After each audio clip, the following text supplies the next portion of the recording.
Hello বন্ধুরা। তো সকাল সকাল মুই আজ চলে আসছুম সুন্দর একখান জায়গাত। তো মুই তোমাকে দেখাই আসলে এখানে মুই কেন আসছুম।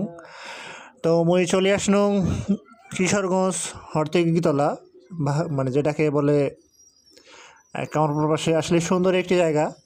এখানে মা শ্যামা বা কালী পূজা উপলক্ষে সুন্দর একটি মহল্লা তৈরি করছে।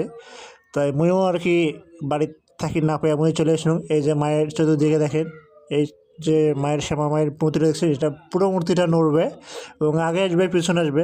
আসলে সুন্দর একখান জায়গা দেখি মুই আর কি ঘরত থাকি না পেয়ে মুইও চলে আসলাম। তো কায় খায় যান নাই, তো সবাই চলে আসবেন। যারা আসতে চান অবশ্যই তারাগোজাত বা বাহাগিরি ব্রিজ হয়ে আসবেন। তো মুইও মাকে প্রণাম প্রণাম করলুম। এখন তোমাকে চারিদিকে ঘুরিয়ে দেখাইম। আসলে সুন্দর একখান জায়গা, এখানে সুন্দর একটি বটের গাছ, আর এই পূজাটা হচ্ছে নদীর পর। আর সুন্দর একটা মনোরম পরিবেশ, নিরিবিলি পরিবেশ, আর মানুষের গ্যামদাম ছিল প্রচুর। তাই মুই সকাল সকাল চলে আসলাম। তো প্রচুর রোদ করছে, মুই আর কি রোদের জন্য চোখে মেলির পাওছো না। তো চতুর্দিকে দেখাই এই যে এটা হচ্ছে গেট, পুরুষ এদিকে মহিলা। তো আসলে সুন্দর একটি জায়গা। এই হচ্ছে মা প্রতিমা। তো আমার রিকোয়েস্টে আর কি এখানে মহিলায় শুরু করলো। আসলে এমনভাবে আগে আসতেছে বোঝা যাচ্ছে না, মনে হয় কি আমরা আকপাস করতেছে এরকম। তো যারা আসতে চান তারা অবশ্যই আসবেন।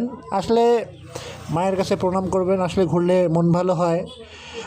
তো যারা আসতে চান 25 তারিখ পর্যন্ত মহালয় চলবে কিশোরগঞ্জ, ঠিক আছে, হরতেগিতলা।